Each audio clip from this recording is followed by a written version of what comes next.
And they were like, our prettiest palette and our most beautiful collection ever. And I was like, ooh, what's that? What's it? What's it gonna be? Is it gonna be beautiful? Is it gonna be that Icy Badge palette? Hey guys, welcome back to my channel. And today we have another anti-haul, which is a little bit different than anti-hauls I normally do. I want to like mix it up and kind of have a theme to my anti-hauls. And this one is going to be a anti-haul of products I actually want. I look at them and I'm like, I want to buy that. I'd like to have that. And then I got to step back and be like, no. Actually think for a minute. You gonna use it? Do you actually need it? The answer is no.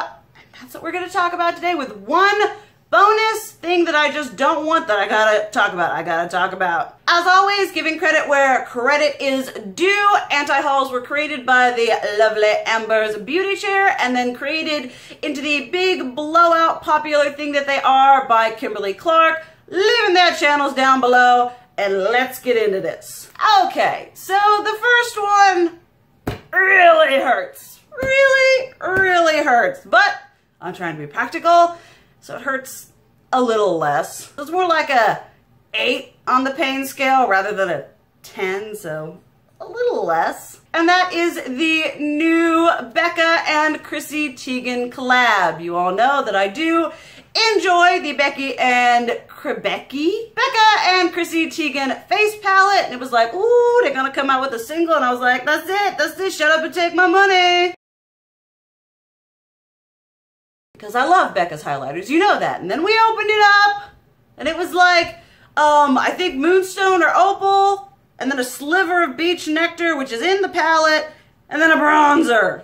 In the normal Becca compact size, which looks like this. So I'm looking at that, and I'm like, okay, we've got a sliver of Opal or Moonstone. I have that. I have it in a single, so let's be practical. Then we have Beach Nectar, which is the highlighter that was in her palette. Obviously, I have the palette, I have that. And then a bronzer. I don't bronze. And on top of that, you guys know where this is going. They're not separated by anything. They're just these teeny tiny little slivers that are all gonna bleed together.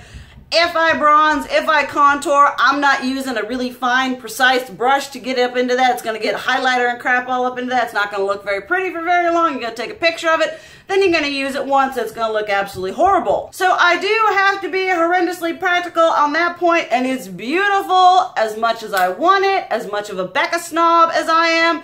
Practicality sense that I own 2 of the 3 products in it, and the way that it's formatted, I have to say no. Something else that I want, you're going to notice a trend, aka mostly highlighters. The Glam Glow, Give Me Glow highlighter palette trio infused with hyaluronic acid. You guys know I have really dry skin.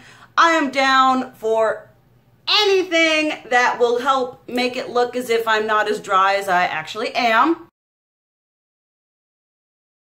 And it looks beautiful. The packaging is hot pink and very like Clueless, early 2000s. I'm digging it. But it has been called to my attention the Glam Glow is not cruelty free, which makes me sad inside because I would absolutely love to try this. And I know that Glam Glow is more of a skincare, so it would be neat to try something that's makeup from a skincare brand, but the cruelty-free, and the fact that I have a crap ton of highlighters, we're gonna say no. Then sort of in that same vein, Beauty Bakery, a brand that I haven't bought anything from, is releasing their Milk and Honey highlighter palette.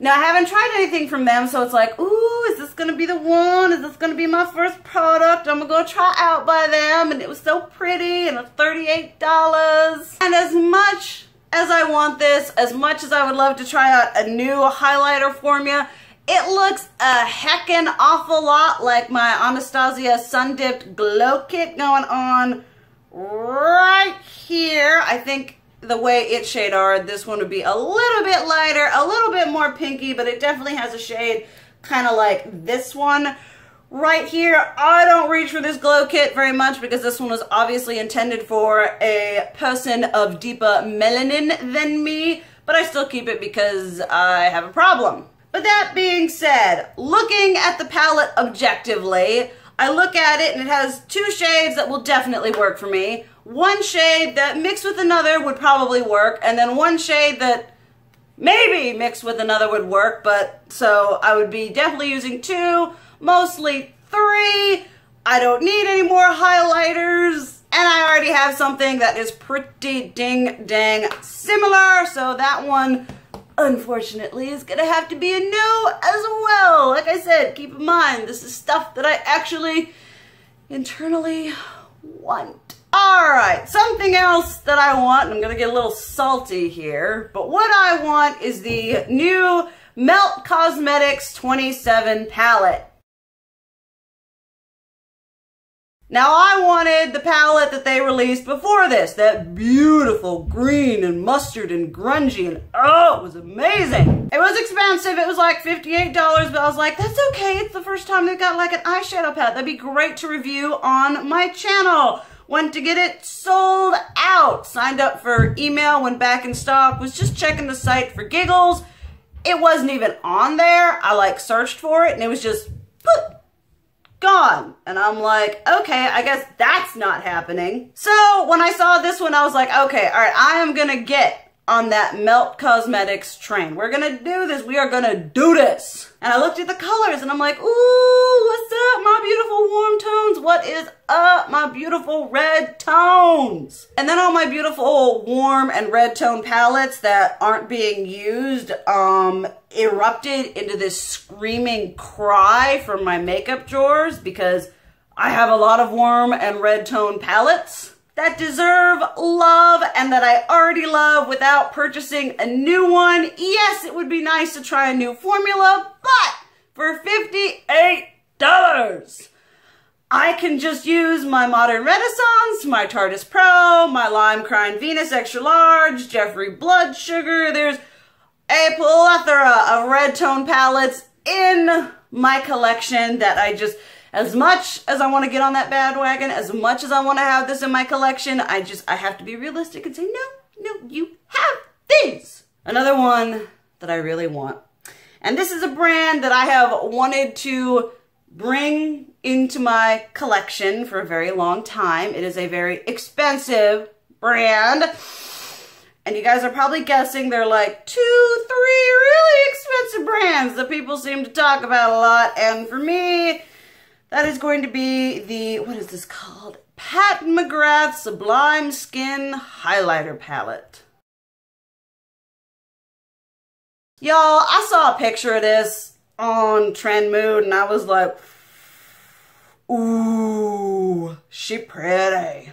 And I just, oh, it was so beautiful. It was $55, which I'm like, that's expensive, but it's an investment of her makeup without being a $110 eyeshadow palette or a $55 palette for 6 shades. I think I would get more use out of 3 highlighter shades, and I was just like, I could do it, I could review it, it would be great, it would be my first whatever of her collection. But y'all, let's be serious. You guys have seen my highlighters. You guys have seen how many highlighters I have. I talk about highlighters. I review highlighters. I have enough. That's a horrible, horrible, hard thing for me to say because the shine and the need to glow is real with this one. The struggle is real. But it's just something I can't justify saying yes. $55 on 3 highlighters that I probably already have something comparable in my collection. Y'all, I'm gonna get real with you. I have like over 170 highlighters.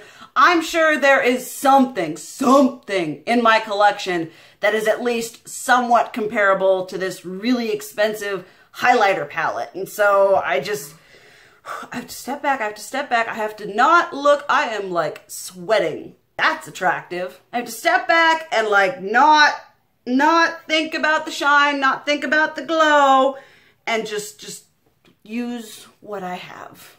And we are moving on to 1 and 2 products that kind of go hand in hand. We'll explain that I don't want. That there is no ounce of me that looks at this and says, yes, that is something that is going to get a lot of use out of my collection that I'm going to enjoy and be very happy that I own. And I got an email for this. Notification from Tarte. You probably know what's coming. They were like, our prettiest palette and our most beautiful collection ever. And I was like, ooh, what's that? What's that? What's it gonna be? Is it gonna be beautiful? Is it gonna be that Icy Badge palette? No, it wasn't that. It was this like, oh, what is even the name of this stupid thing? The Tarte Trust and Fairy Dust Collection.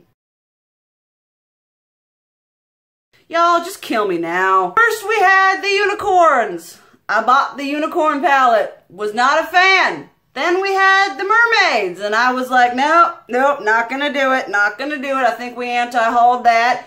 And then they were like, what other mythological creature can we do? And they were like, fairies, let's do fairies. Let's slap some pink glittery packaging on this crap and ship it out and do it. And I, for a moment, they had the whole thing, and I was like, well, the $29 blush is kind of cute. And then they were like, get the whole shebang bang and $110 kit. And I was like, ooh, I could review that. And I was like, stop. You're gonna review it and then you're never gonna use it again. And I just like, I'm sick and tired of the mythological creature stuff. I love mythological creatures. I love fairy tales. I am sick and tired of Tarte marketing and banking on this stuff and not even executing it very well. And then something else that I'm anti-hauling, my gal Spooky Lips and Fat Hips on Instagram, who is woke AF, was like, Tarte Trust and Fairy Dust palette. Doesn't it look an awful lot like the Tarte and Aspen of Art collaboration palette that came out before? And y'all, that thing is pretty much identical. It's like the Fairy Dust one might have like a little bit of a deeper shade or more of like a electric glittery shade, but other than that, it's the same. I just thought I'd mention that I'm not getting that because I saw that palette and I think I fell asleep for like 5 hours after I looked at a picture of it. I just hit the snooze button on that thing because it was boring, and so I'm not getting either of those. Tarte has just been kind of like for a while, and so I'm not on that bandwagon, that train right now. There we have it. That is my anti-haul of products that I actually want, plus 2 things that I really don't want. I hope you guys enjoyed this. As always, let me know what you think about the products I've mentioned. Tell me something that you are anti-hauling or are purchasing, whichever you want to talk about. Thank you guys so much for watching. I love you, and as always, keep it real. Mwah!